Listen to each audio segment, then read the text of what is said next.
Bonjour à tous. Aujourd'hui, je suis heureux d'interviewer Paul, un témoin de Jéhovah toujours actif, qui préfère garder l'anonymat car il a toute sa famille dans la religion. Bonjour Paul, sois le bienvenu. Bonjour Ghislain, merci de m'inviter pour cette interview.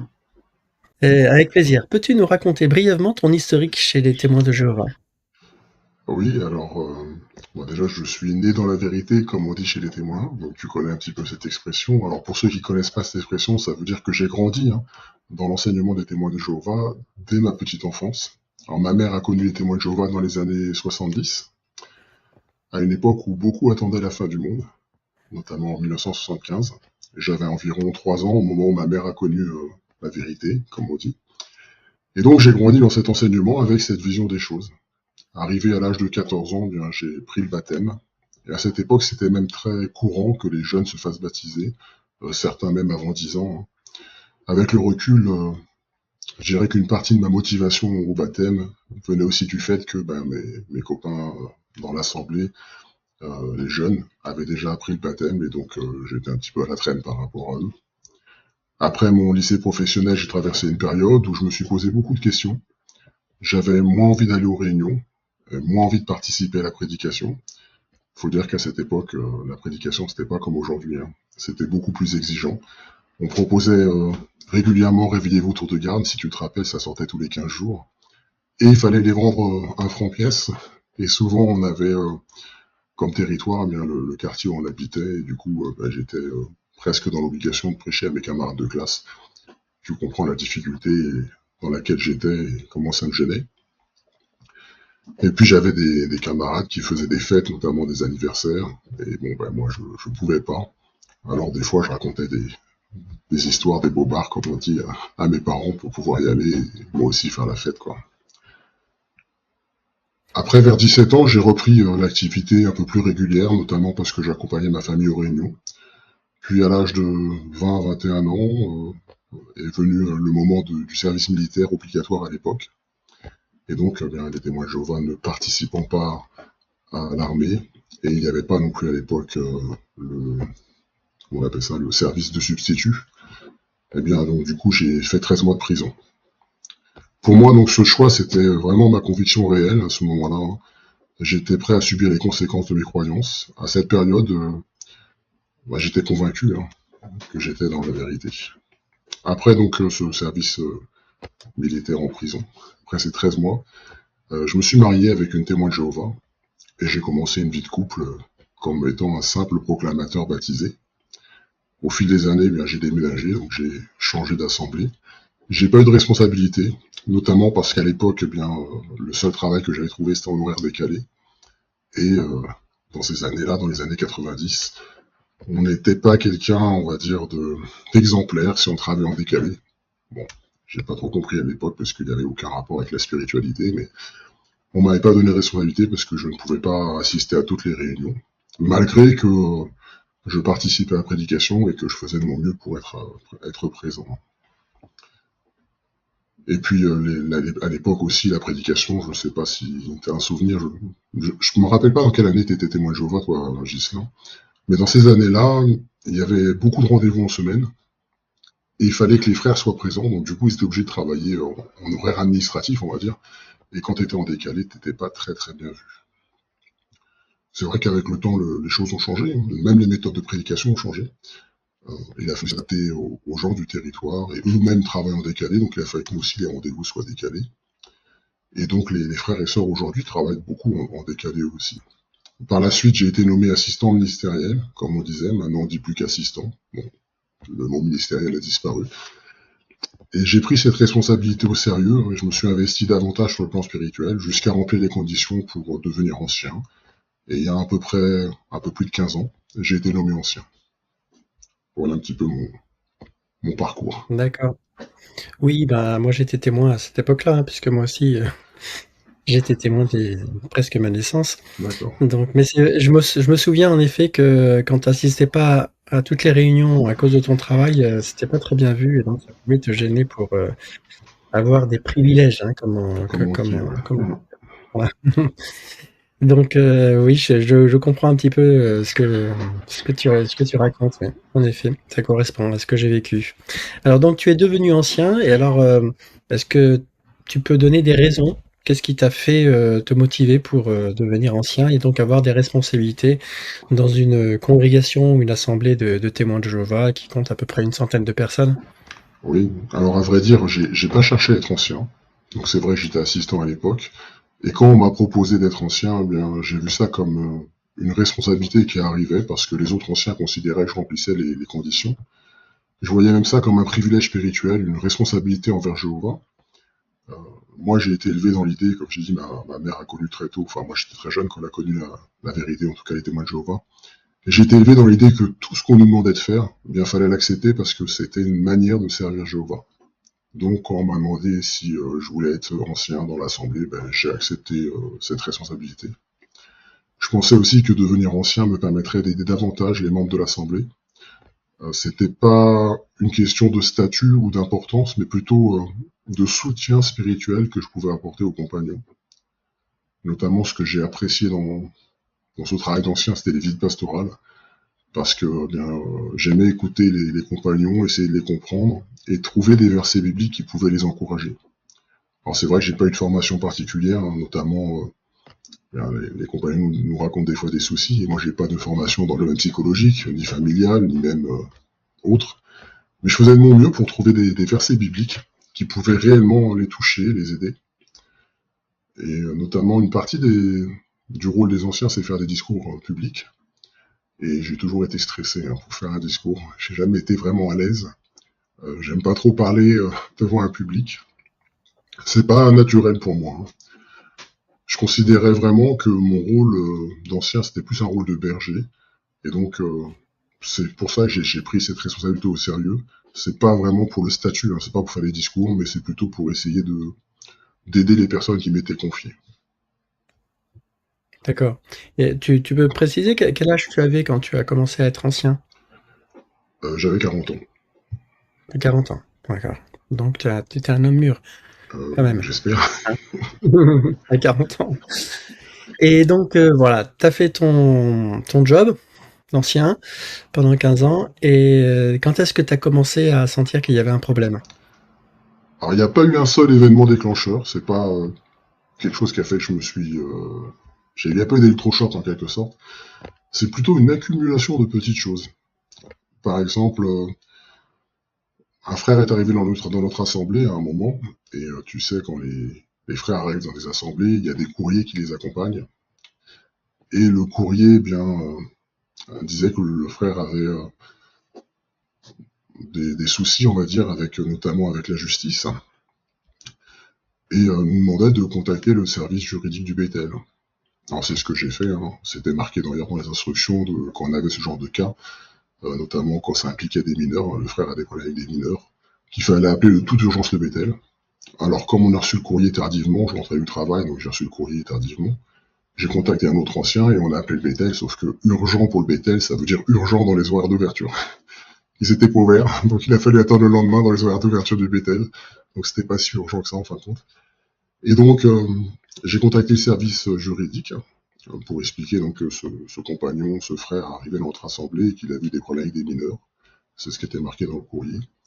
Alors ils ont fait comme s'ils connaissaient la personne. Oui, oui, on est au courant, t'inquiète pas. Bon. Sauf que quand je leur ai dit que le frère était puni permanent, ben, ils l'ignoraient. Donc en fin de compte, ils connaissaient pas vraiment la personne. Alors j'ai posé quelques questions à l'époque. J'étais avec un autre ancien coordinateur même. Et le coordinateur, bon, il venait d'être nommé coordinateur, n'était pas à l'aise. Donc j'ai posé quelques questions aux frères du service juridique. Et notamment, bien, ce qu'il fallait prévenir les autorités. On m'a dit non, non, ils sont au courant puisqu'il a eu des affaires avec la justice, il a même deux convocations devant les juges, donc ils sont au courant.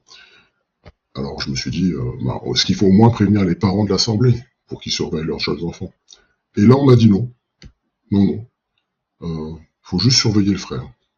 Bon, la réponse qui m'a été donnée, de juste surveiller la situation, ça m'a mis mal à l'aise. Tu comprends, je peux pas être H24 derrière le frère, et ben, il a des rendez-vous de prédication, il est à la salle, je peux pas tout le temps regarder le frère et surveiller s'il parle avec un jeune enfant ou pas. Donc je pensais qu'il aurait été plus prudent de parler aux personnes concernées, comme par exemple les parents, mais on nous a dit de pas le faire. Donc déjà, à partir de là, ça m'a un petit peu interpellé. Ça m'a poussé un petit peu à faire des recherches. Notamment, il y avait des rumeurs sur la pédophilie chez les témoins de Jéhovah, et j'y prêtais pas du tout attention. Donc j'ai quand même commencé à faire des recherches. Plus tard, après la période de Covid, on a repris l'activité en présentiel.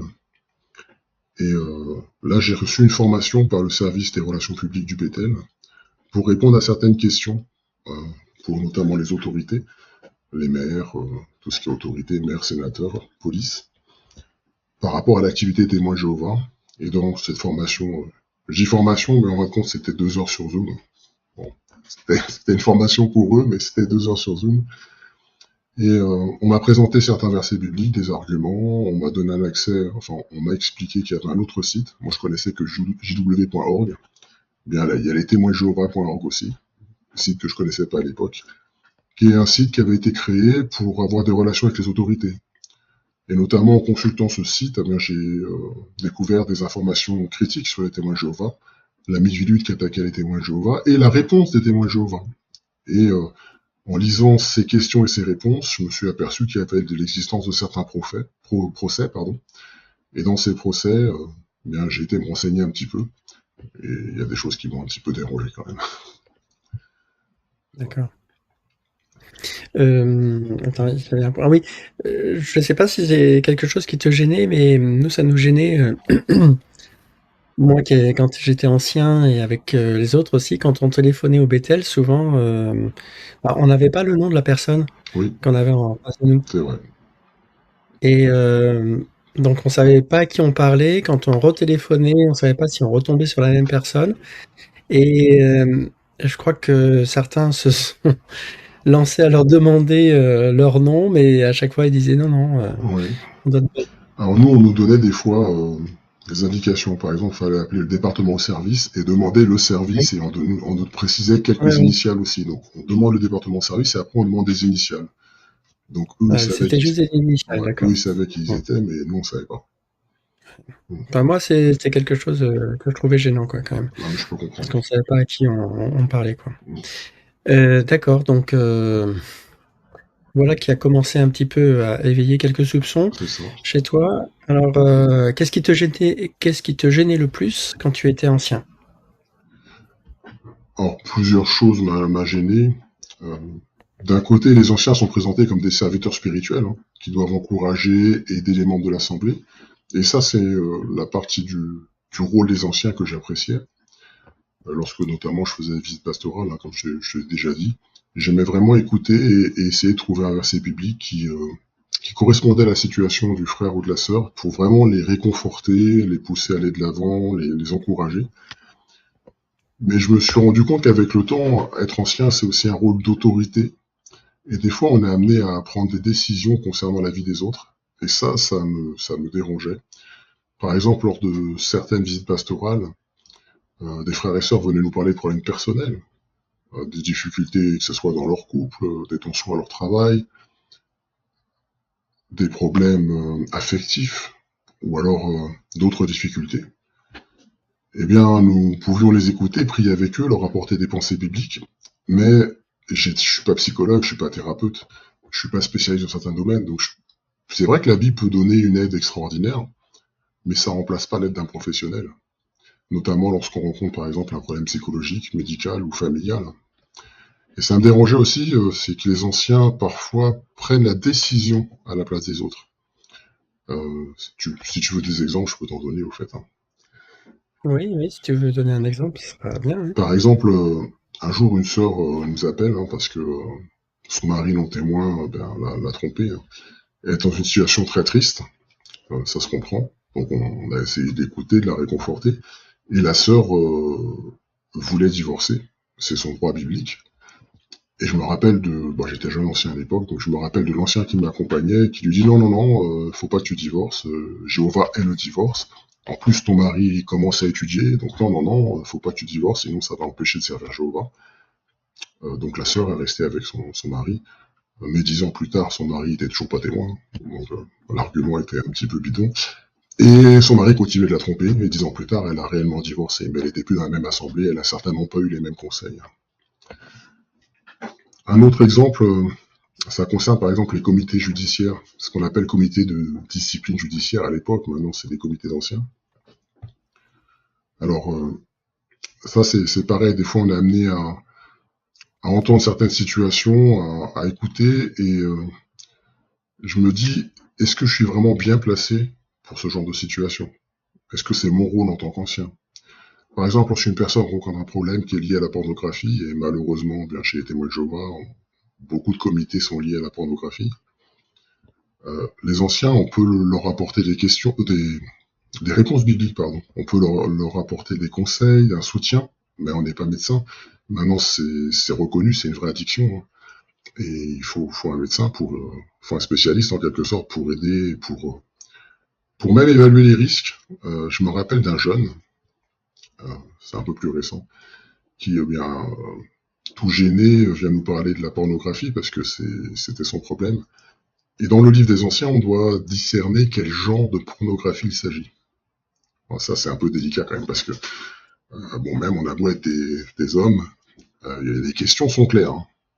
Bon, est-ce que c'est du sadomasisme? Est-ce que c'est du bondage? Est-ce que c'est des scènes de viol? Est-ce que c'est de violence? Est-ce que c'est de la pédophilie? Est-ce que c'est de la sodomie? Enfin, les questions sont claires, elles sont marquées dans le livre des anciens. Mais c'est pas facile à dire ce genre de questions. Ah, il faut se mettre à notre place. Et puis même pour la personne qui vient se confier, c'est pas facile de répondre à ce genre de questions, hein. Et ça m'a vraiment amené à réfléchir à notre rôle, puisque on donne des conseils. Et là, ce jeune que je te parle, lui par exemple, je sais pas, tu verras si tu peux le mettre à l'interview, mais lui par exemple, euh, son truc c'était de se masturber sur des scènes de viol. C'est quand même, enfin je pensais même pas que la pornographie sur des scènes de viol ça existait. Donc là j'ai découvert à ce moment-là. Mais on a beau lui donner des conseils bibliques, on n'est pas médecin. Il y a quand même un problème, il a quand même un souci ce jeune. Et, euh, et ce jeune il continue d'être frère, il continue de prêcher, il continue de donner des réponses. Et comme on en parle parce que c'est confidentiel, on en parle à personne, bah, il sort en prédication avec des sœurs, il a des divertissements avec des sœurs, mais je me dis, le jour où il va violer une sœur, j'espère qu'il le fera pas, hein. Mais t'imagines là, comment je suis mal à l'aise, parce qu'on n'a pas le droit Eh d'en oui. parler. Mais il faut qu'il voie un médecin, ce jeune. Et on n'est pas médecin, on est ancien. Et le problème, c'est que on nous donne le rôle de médecin, entre guillemets. Le Bethel ou le collège central nous donne cette responsabilité, mais on n'a pas à avoir cette responsabilité, quoi. C'est pas notre job. Et ça, c'est vraiment quelque chose en tant qu'ancien qui me met mal à l'aise et qui me gêne beaucoup. Ah ouais, je comprends, ouais. Tout à fait. C'est vraiment ça qui t'a gêné le plus. Alors, tu as remis tes charges très récemment. Qu'est-ce qui t'a donné la force de le faire? Oui, c'est vrai. J'ai remis mes charges très récemment. Alors c'est l'accumulation de plusieurs choses qui m'a amené à cette décision. Alors c'est pas une décision facile, hein. Déjà, comme je te l'ai dit, j'ai commencé à vérifier par moi-même certaines choses. Donc j'ai découvert notamment par le site quand j'ai été formé par le service juridique et notamment par le service des relations publiques. Il y a certains procès qui m'ont vraiment dérangé. Euh, L'apôtre Paul avait conseillé aux Béréens de vérifier toutes choses, les avait même félicité pour ça. Eh bien, je me suis dit qu'il fallait vérifier.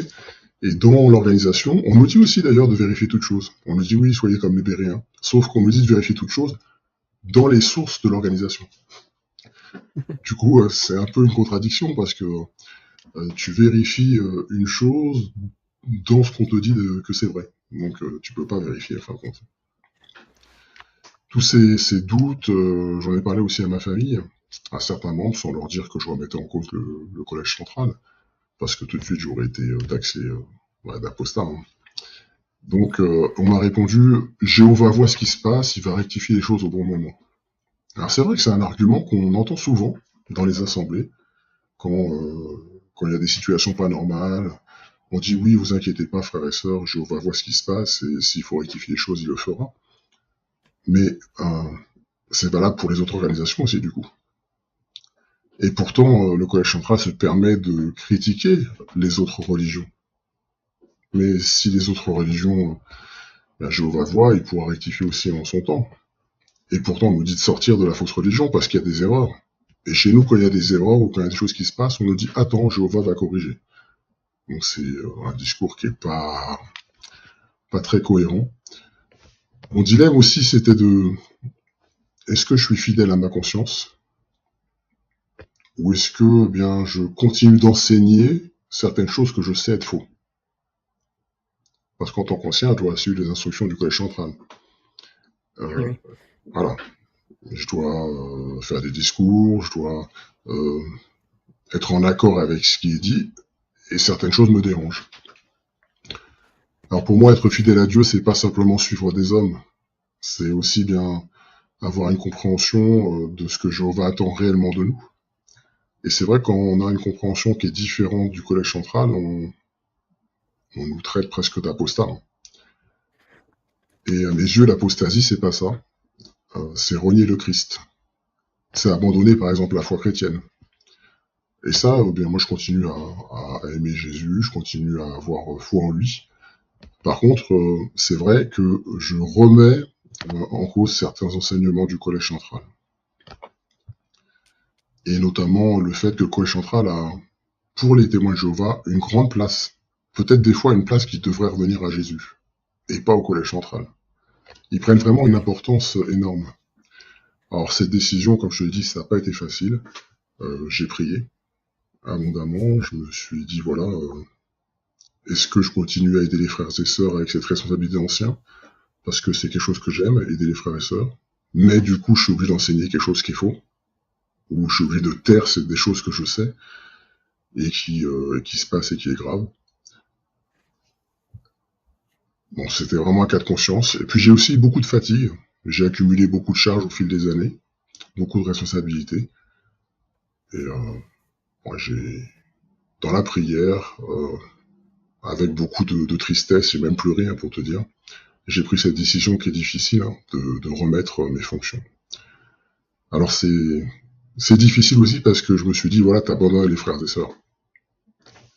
Donc c'est vraiment un dilemme, parce que j'ai un réel amour pour les frères et sœurs que je connais depuis des années.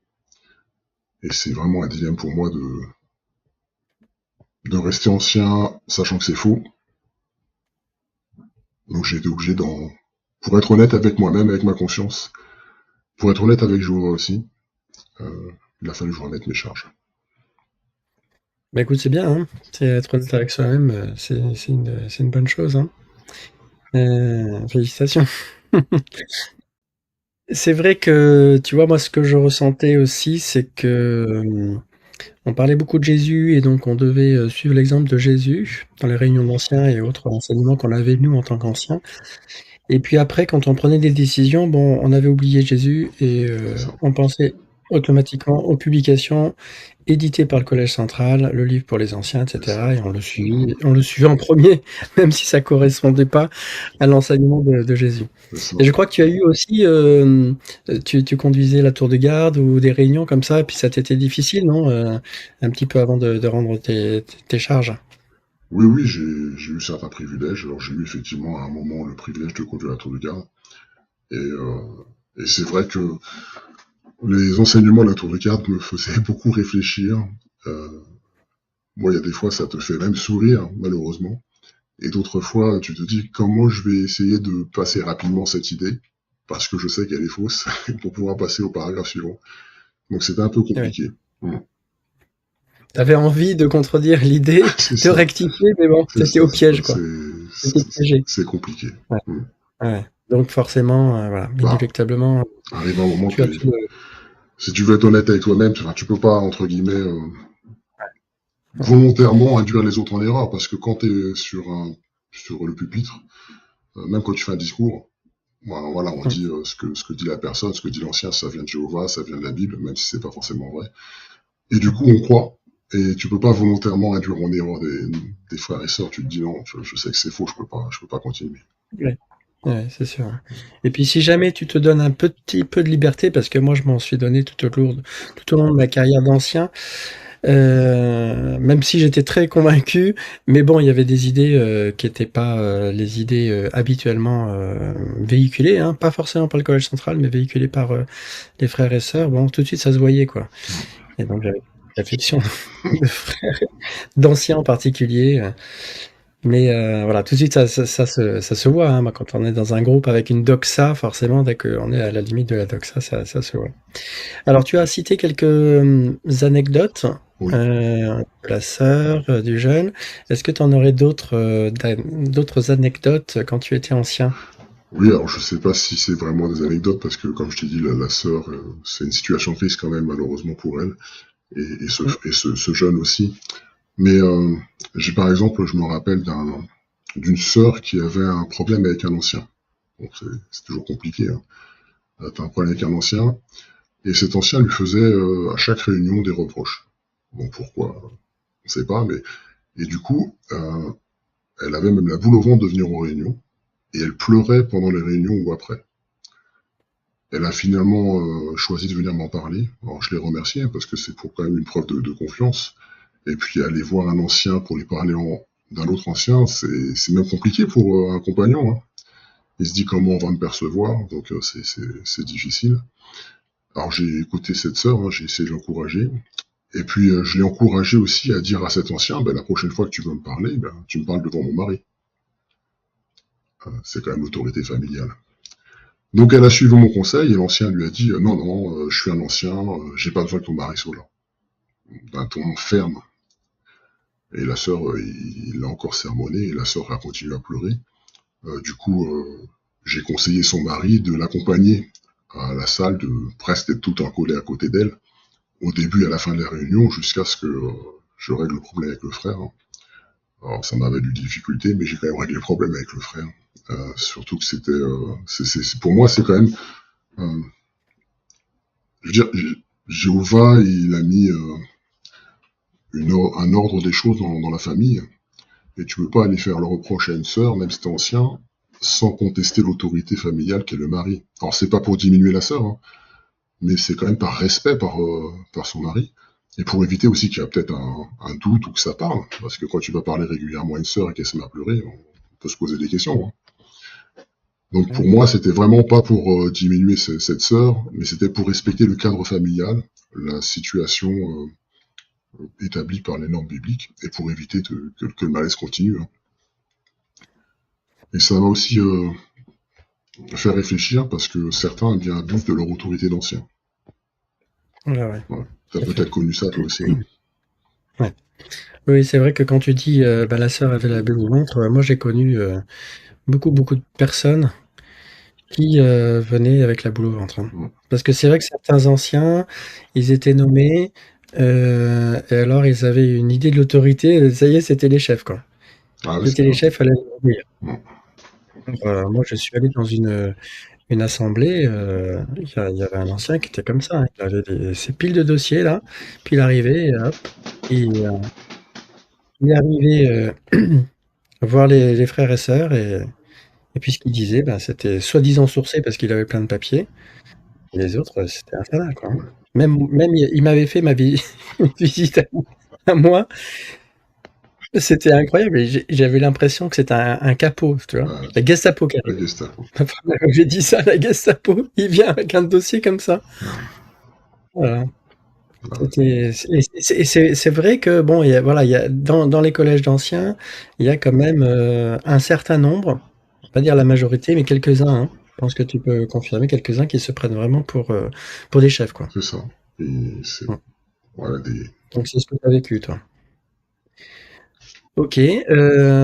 Tu as vécu la période de Covid Ouais. et vaccination forcée dans le collège central 2021. Donc, comment tu as vécu cette période particulière? Alors je veux dire personnellement, bien, je me suis pas fait vacciner, hein. Alors au départ, les communications du Collège central insistaient sur le fait que c'était un choix personnel, la vaccination. Chacun devait prendre sa décision en fonction de sa conscience. On nous disait que chacun portera sa propre charge, hein. Voilà, cette phrase revenait souvent, une verset biblique aussi. Mais avec le temps, c'est vrai que j'ai eu le sentiment que ce discours avait changé. Il évoluait. Alors, c'était pas clair, mais explicitement, on nous disait qu'il fallait se faire vacciner. Par exemple, on nous disait que la grande majorité des membres des Bétel, des missionnaires, des responsables de circonscription étaient vaccinés. Donc, ça nous encourageait, entre guillemets, à faire pareil, à imiter ceux qui prennent des responsabilités dans l'Assemblée. Alors, j'ai trouvé que cela, ça créait une forme de pression morale. Même si c'est vrai qu'officiellement, il y avait toujours l'idée que chacun portera sa propre charge et que c'était une responsabilité personnelle, on insistait quand même lourdement sur le fait qu'il fallait se faire vacciner.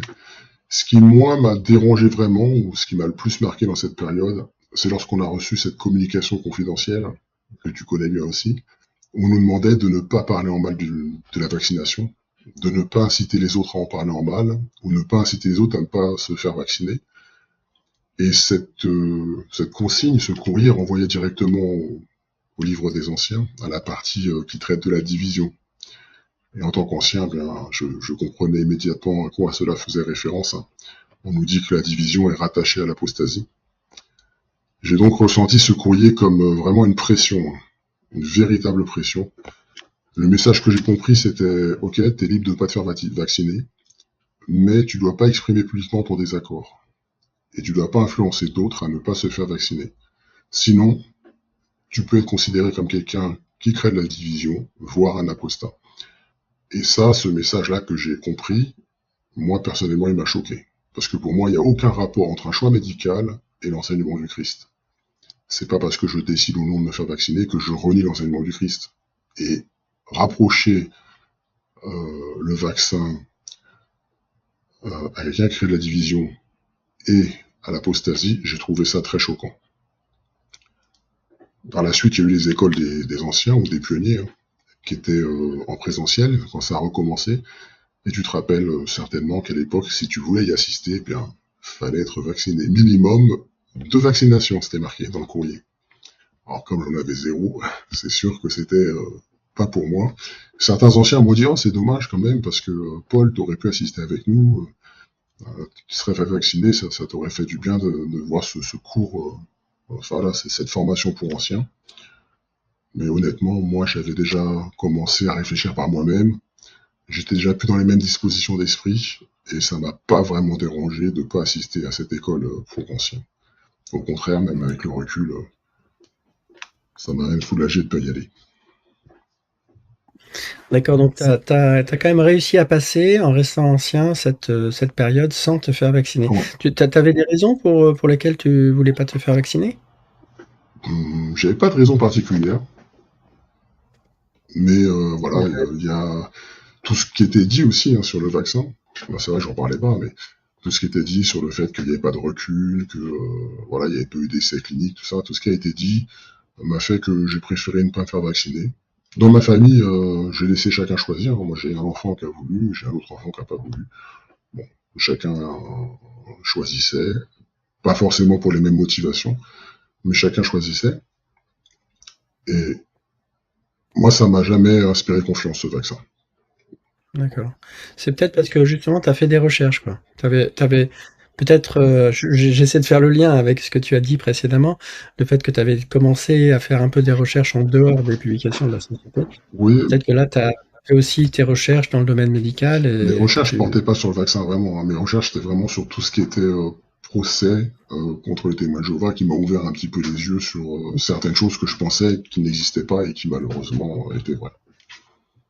Oui.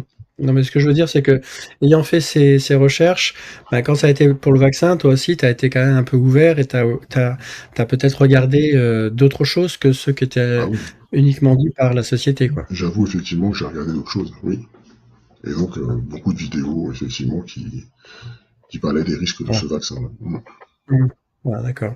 Tu regrettes de ne pas t'être fait vacciner maintenant? Oh pas du tout, pas du tout. Ouais, c'est sûr. Tu en as autour de toi qui regrettent de s'être fait vacciner, par contre? On n'en parle pas vraiment, donc Ouais, puis y a pas, d'accord. j'ai pas Mmh. eu. Alors, je sais qu'il existe des gens qui ont eu des effets secondaires, hein, ça existe. Mmh. Mais autour de moi et dans l'assemblée, j'en ai pas connu. Tu en as pas vu comme Voilà. ça? C'était pas évident, quoi. Mmh. Ouais. D'accord, donc tu as réussi à passer cette étape. Est-ce que tu as, peut-être comme moi, entendu des choses, bon, en tant qu'ancien, c'était pas forcément évident, mais entendu des choses comme, bah, si tu es pas vacciné, tu n'hériteras pas du paradis, tu passeras par Armageddon, ou des choses Alors comme là, ça? non, j'ai jamais entendu ça, mais ça aurait été fort quand même. Mais bon, j'espère que c'est pas des Oh ça anciens, c'est j'espère que c'est pas des anciens qui véhiculaient ce genre de choses. Ce que j'ai entendu une heu, fois par un ancien, mais qui n'était pas à mon assemblée, mais qui me connaissait très bien et qui comprenait pas pourquoi j'étais pas vacciné, il m'a dit c'est grâce au vaccin que Jéhovah nous nourrit spirituellement. Bon, j'ai pas trop compris, mais bon. Parce que comme tous les membres du Bethel étaient vaccinés, ils ont pu continuer à donner de la nourriture. Donc c'est grâce au vaccin que Jéhovah nous nourrit. Il faut que tu te fasses vacciner. Bon, ah oui, j'ai écouté son point de vue, mais ça en est resté là. ah d'accord, très bien. OK, alors maintenant, quel est le dilemme pour toi? Alors, c'est pas le fait d'avoir remis mes charges. Le vrai dilemme, c'est est-ce que je reste dans l'Assemblée. Et ça, c'est un vrai dilemme intérieur. Le fait d'avoir remis mes charges, ça a été dur, je te l'ai dit, hein. Par la suite, j'ai eu quand même du soulagement, mais c'est vrai que j'ai passé une période où c'était compliqué. Euh, mais voilà. Est-ce que je prends mes distances afin de rester fidèle à ma conscience devant Jéhovah, devant Dieu? Est-ce que je reste parce que ma famille est dedans? Parce que tu sais que bien quand tu quittes, alors si tu te refroidis, si on dit, c'est-à-dire si tu arrêtes d'aller aux réunions, si tu donnes pas, tu prêches plus, tu vas plus, tu restes témoin de Jéhovah de nous, il n'y a pas trop de soucis. T'es mal vu, mais il n'y a pas trop de soucis. Mais si tu fais une lettre de retrait volontaire, voilà, on peut plus te parler, quoi. Et surtout si tu mets des raisons qui amènent à amener qu'on dise que t'es un apostat, c'est encore pire, quoi. Parce que tout ce que tu contredis, on met l'étiquette apostat. Donc le vrai dilemme, c'est est-ce que je m'éloigne, est-ce que je reste dans l'assemblée? Ça, c'est vraiment un combat intérieur, euh, parce que ça a été quand même une grande partie de ma vie aussi. Hein. Faut dire, voilà. Hein. Et j'ai grandi dedans, comme je t'ai dit. Euh, j'ai grandi autour de cette religion, avec des compagnons qui étaient dans la religion. J'ai ces habitudes de réunion, de prédication. J'ai des amitiés, encore aujourd'hui. Les frères et sœurs représentent beaucoup hein, pour moi. Prendre ses distances, c'est aussi avoir des conséquences. Euh, et des conséquences notamment sur le tissu social, sur les relations qu'on s'est créées. C'est du jour au lendemain avoir plus personne autour de soi aussi. C'est d'ailleurs une raison, je pense, pour laquelle beaucoup restent, parce que je pense pas être le seul à ouvrir les yeux, hein, mais beaucoup restent parce que ils veulent pas perdre leur famille, ils veulent pas perdre leur relation avec certaines personnes. Alors je dirais pas que c'est un manque de sincérité, hein, mais on connaît les conséquences. Et c'est ces conséquences qui font qu'on n'agit pas tout de suite. Et cette situation, d'ailleurs, ça me fait penser à l'exemple de Naaman dans la Bible, en 2 Rois chapitre 5, où Naaman ou Naaman, je ne sais pas comment on dit, était le chef de l'armée du roi de Syrie. Et tu te rappelles, après avoir été guéri par Élisée de la lèpre, il reconnaît que Jéhovah est le vrai Dieu. Mais cependant, il est quand même chef de l'armée. Et lorsque le roi va au temple de Rimon, il doit y aller avec lui. Il doit même s'agenouiller devant Rimon, hein, devant ce faux Dieu. Et il demande à Élisée que comment Jéhovah voit cette situation, comment Jéhovah va me considérer, qu'il m'en tienne par rigueur. Et Élisée lui dit, va en paix. Alors cette histoire me fait réfléchir parce qu'elle montre que on peut vouloir rester fidèle à Dieu tout en devant composer avec une situation personnelle. C'est ce qu'a fait Naaman. Hein. Et pour ma part, c'est vrai que je pouvais plus exercer mes fonctions d'ancien, parce que là, j'étais obligé vraiment d'enseigner quelque chose de faux, et ça je peux plus. Mais euh, est-ce que ça signifie que je dois rejeter tous ceux qui sont témoins de Jéhovah, rejeter ma famille? Voilà, est-ce que je suis pas un petit peu comme Naaman, que Jéhovah me pardonne quand j'accompagne ma famille au temple de au temple de Rimon? Ah, Ouais. Donc comment tu envisages l'avenir alors? ah, c'est compliqué. Je ne sais pas encore, pour te dire. J'ai pas Mmh. encore de, Mmh. Mmh. j'ai pas encore de décision ferme. Euh, Moi, spirituellement, aujourd'hui, je suis encore en chemin. Je me cherche encore un petit peu. C'est vrai que je crois toujours en Dieu, je crois toujours en Jésus. En revanche, je me pose quand même beaucoup plus de questions qu'avant. Je veux pas qu'on accepte une explication parce qu'on me dit que c'est vrai, quoi. Je veux moi aussi essayer de Mmh. la comprendre et de la vérifier dans les Écritures. Alors, ça m'a permis quand même de redécouvrir certains passages de la Bible. Alors, c'est vrai que pendant des années, on a étudié, hein. On étudiait soi-disant la Bible, mais on l'étudiait à travers quoi? À travers des publications de l'organisation, à travers la compréhension d'autres. Donc, est-ce que c'est vraiment la Bible qu'on étudiait? Alors maintenant, j'essaye de lire la Bible et, et de me poser des questions. Et je trouve même cette démarche assez passionnante parce que je redécouvre des choses que j'étais passé à côté, carrément, hein. Je me pose aussi des questions sur le rôle réel de Jésus, parce que dans l'organisation des témoins de Jéhovah, ce rôle est quand même très diminué. Il y a Jéhovah, le collège central, et on met Jésus à la tête des assemblées. Mais point. Mmh. Mais c'est Jéhovah le collège central, quoi. Et, Mmh. et le rôle de Jésus, il est quand même bien plus important que ça. Par exemple, on nous dit dans la Bible qu'il y a un seul médiateur entre Dieu et les hommes, c'est Christ. Mais si je suis l'enseignement des témoins de Jéhovah, le seul médiateur, il est entre Dieu et les 144 000. Et le reste, ben, ils ont le collège central comme médiateur. Et c'est pas Mmh. ce que dit la Bible. Ah, tu vois. Donc, Mmh. Mmh. je continue à réfléchir aussi à la place de l'Ancien Testament. Parce que c'est vrai que Ouais. l'Ancien Testament, il est important parce qu'il nous révèle, par exemple, le caractère de Dieu. On le prend beaucoup dans les réunions, mais en vrai, la loi mosaïque, elle a été accomplie en Christ. Donc, voilà, je distingue quand même que c'est vrai que c'est important, mais j'essaie de me consacrer plus au Nouveau Testament et notamment aux évangiles, à ce que dit Jésus. Voilà. D'accord, Après, donc pour toi, la parole de Dieu, c'est la Bible et la parole de Dieu est quelque chose qui est vrai et qu'on ne peut pas remettre en question alors? alors, elle est vraie. Euh, Aujourd'hui, j'en suis pas au chemin de dire est-ce que je dois la remettre en question ou pas. Pour moi, elle est vraie. Euh, L'explication qu'on nous en donne n'est pas forcément vraie, quelles que soient les religions, hein.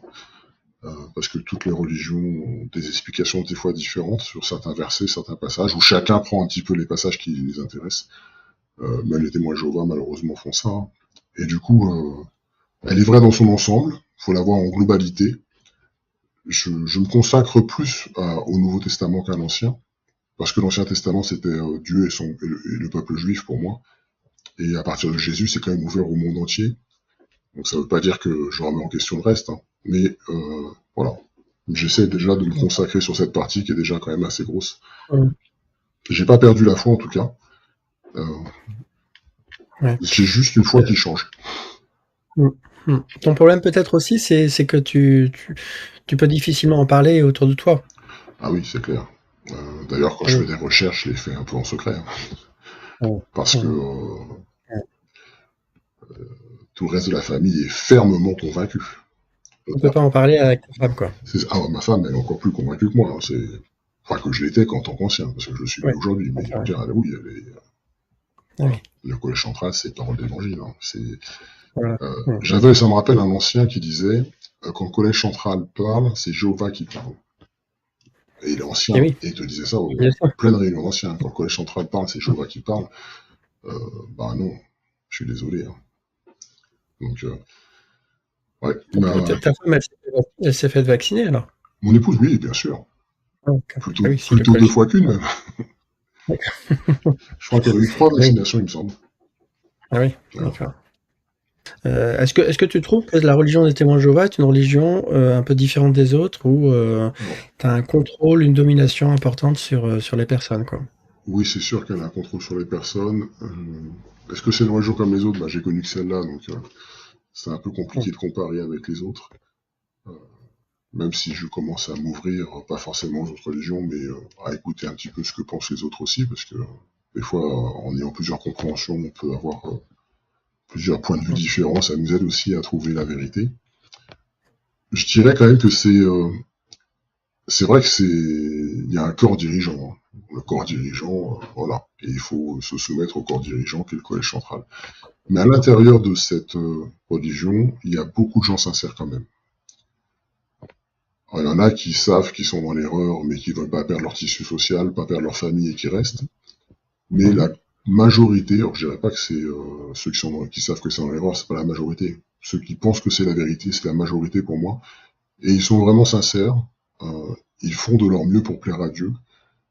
Et ils voient même pas, je pense, et c'est pour ça que t'as raison quand tu dis à fort contrôle, parce qu'ils voient même pas euh, qu'en fin de compte, ils obéissent à des hommes plutôt qu'à Dieu. Mhm. Mhm. C'est sûr. Ils s'en rendent pas Mhm. compte, hein. Et pour eux, ils croient vraiment obéir à Dieu, hein. Et j'y ai cru aussi, hein, donc je condamne personne là-dessus parce que Oui, j'y ai bien sûr. cru, comme tu y as cru aussi. Voilà. Oui, Ah oui. c'est sûr. Ouais. Pour toi, est-ce qu'il y a une religion qui est bonne, ou est-ce que tu es passé à une autre façon de voir les choses? Disons que je vis une foi personnelle pour l'instant. C'est-à-dire, Mhm. j'ai pas le besoin d'exprimer la foi en public ou avec d'autres. Mhm. Pour l'instant, je suis en recherche, hein. J'ai pas honte de le dire, hein. J'ai pas toutes les solutions, j'ai pas toutes les vérités. Je suis vraiment en recherche. J'essaie de vivre ma foi différemment, c'est-à-dire d'essayer de la vivre avec ma propre compréhension. Euh, Là, je fais un mixte un peu des autres réponses, hein. Donc, Tu tu vas te concentres sur tes relations entre toi et Dieu, quoi. ouais. Parce que Hein. l'idée, euh, c'est j'essaie de réfléchir par moi-même. Mhm. Voilà. Donc, dès le départ, et c'est vrai qu'on a fermé les yeux, mais dès le départ, Dieu a donné le libre arbitre à l'homme. Mhm. Bon, Adam et Ève, ils ont fait un mauvais choix, mais est-ce qu'on n'est pas en train de faire un mauvais choix, nous non plus, en ne prenant pas ce libre arbitre et en suivant les décisions des autres? Mhm. Euh, on a chacun une capacité de réflexion personnelle, on a une conscience, Dieu nous a doté de la raison. Il dit d'ailleurs de faire un bon usage de sa raison, hein. Qu'on soit des hommes mûrs, qu'on fasse un bon usage de sa raison, c'est marqué dans la Bible. Mais est-ce qu'on est mûr, est-ce qu'on fait un bon usage de sa raison quand on croit l'explication des autres sans la vérifier personnellement? Voilà. Aujourd'hui, je ne rejette pas l'enseignement des témoins de Jéhovah dans la globalité, mais je la vérifie à chaque fois. D'accord. Est-ce que tu l'as évoqué un petit peu tout à l'heure, est-ce que tu penses qu'il y a beaucoup de personnes comme toi, on les appelle les PIMO, c'est-à-dire ceux qui partent un peu en esprit, qui sont pas trop convaincus par l'enseignement des témoins de Jéhovah, mais qui sont obligés, en quelque sorte, de continuer à fréquenter les réunions? Je pense qu'il y en a, oui. Notamment, même des fois, des gens qui sont revenus, qui étaient excommuniés, ils ne sont pas revenus pour les bonnes raisons, hein. Entre Hmm. guillemets. Enfin, quand j'étais témoin, quand j'étais témoin, je suis toujours d'ailleurs, et quand j'étais ancien, euh, bon, on dit que la personne elle revient parce qu'elle a un repentir sincère, mais souvent, en discutant avec les compagnons, une fois qu'ils sont réintégrés, on comprend réellement qu'ils sont revenus pour récupérer leurs liens familiaux ou pour Hmm. récupérer leurs amis qu'ils avaient perdus. Hmm. Donc il y en a qui sont Ouais. là parce qu'ils ont peur des conséquences et qui veulent pas partir à cause de ça. Hmm. Ouais. Hmm. Ils prêchent un C'est minimum. pour ça qu'on Mm. ouais, c'est pour ça qu'on peut dire que c'est une religion quand même à fort contrôle, parce Oui, qu'elle t'as raison contrôle là-dessus, hein. les adeptes comme ça. Il y en a des convaincus et donc après ceux qui n'arrivent pas à partir en fait, en C'est ça. quelque sorte, hein. Je crois que moi je l'ai dit, hein, moi-même quand j'étais témoin de Jéhovah, je me dis: «Non, c'est pas une secte parce qu'on peut se sortir quand on veut». C'est ce que disent tous les témoins qui sont dedans, C'est même marqué quand ils sur ont le des site hein, jw.org qu'on peut quitter comme on oui? veut, sauf que Ouais. c'est pas marqué les conséquences qu'il y aura aussi. Donc c'est faux en fait, C'est hein, parce faux. qu'il y On a est il y a un d'accord. chantage qui est fait Mm. donc voilà. Merci Paul. Est-ce que tu veux, dire autre chose? Est-ce que tu as des conseils ou des suggestions? Oui, alors déjà, bah, j'ai pas fait cette interview pour parler mal des témoins de Jéhovah. Voilà, faut que ceux qui m'écoutent, s'ils sont témoins de Jéhovah, mon but c'est vraiment pas de les critiquer. Mon but c'est vraiment de leur dire je suis pas votre ennemi. J'ai juste une foi qui est en train de changer, qui est différente. Pourquoi j'ai fait cette interview? Parce que j'aurais peut-être aimé aussi, moi, entendre quelqu'un qui parlait de ses doutes et qui parlait aussi de certaines choses qui permettent de réfléchir par soi-même. Je suis convaincu qu'il y a vraiment des personnes qui sont sincères dans cette religion, beaucoup même d'ailleurs. Après, chacun avance avec son histoire personnelle, chacun avance avec sa conscience, avec sa relation avec Dieu. Euh, voilà, si vous m'entendez, Jésus a rappelé qu'il fallait pas juger les autres. Alors voilà, essayez de m'écouter sans me juger. J'ai pas perdu la foi, comme je l'ai dit. Pour l'instant, je crois toujours en Dieu. J'ai vraiment changé juste ma manière de vivre cette foi. Aussi, en conclusion, je pourrais dire, si tu me permets, une petite phrase de conclusion. J'aimerais utiliser une citation que je trouve une citation qui résume bien la situation dans laquelle je suis aujourd'hui. Alors c'est un physicien, hein, c'est Richard Feynman qui dit « Je préfère avoir des questions sans réponse que des réponses qui n'ont pas le droit de remettre en question. » C'est vrai qu'aujourd'hui, j'ai pas de réponse à tout. Si tu me poses des questions sur des versets, sur ce que ça veut dire, sur l'enseignement, bah j'ai pas de réponse à tout. Le collège central a la réponse à tout, tant mieux pour lui, moi j'ai pas de réponse à tout. Mais je préfère ne pas avoir ces réponses, qu'on me dise bah non, t'as pas le droit de poser des questions par toi-même, t'as pas le droit de remettre en doute. La vérité doit pas avoir peur d'une remise en doute. Si c'est la vérité, elle ne craint rien. On peut la remettre en doute, on peut faire des recherches, si c'est la vérité, bien on s'en apercevra. Après, je prétends pas avoir toutes les réponses comme je l'ai dit. Hein. Je m'efforce de vivre avec ma conscience, avec ma relation personnelle avec Dieu, en usant de mon libre arbitre. Voilà. J'essaye d'apprécier le cadeau que Jéhovah nous a fait. Alors je dis Jéhovah parce que je sais pas en fin de compte s'il s'appelle Jéhovah. Tu vois jusqu'où ça va la remise en question. Oui. Je dis Jéhovah, Dieu nous a donné un cadeau, c'est une conscience. Donc on sait naturellement, d'ailleurs même ceux qui ne croient pas en Dieu savent naturellement ce qui est bien et mal. Il nous a donné le libre arbitre, faire des choix personnels, et aussi la faculté de raisonner. Et aujourd'hui, je veux utiliser sagement ce cadeau. C'est une preuve aussi de dire à Dieu, voilà, j'ai confiance dans les cadeaux que tu m'as donnés, et je veux les utiliser, plutôt que de me laisser guider par un autre. Le seul qui devrait nous guider, c'est Christ. Et aujourd'hui, j'essaye de faire en sorte que ça soit que Christ qui me guide. D'accord, très bien. Très bien, merci beaucoup Paul d'avoir eu le courage de témoigner. Bien, merci de m'avoir invité, de m'avoir posé quelques questions, je ne m'y attendais pas. Je me suis forcé d'y répondre. Voilà. Alors, très bien. Si vous vous êtes retrouvé en Paul, n'hésitez pas à témoigner. Il faut que la vérité sorte et que tout le monde se rende compte que les chiffres avancés par le Collège central sont un écran de fumée pour cacher la catastrophe qui se déroule devant nos yeux. À bientôt pour d'autres informations et interviews.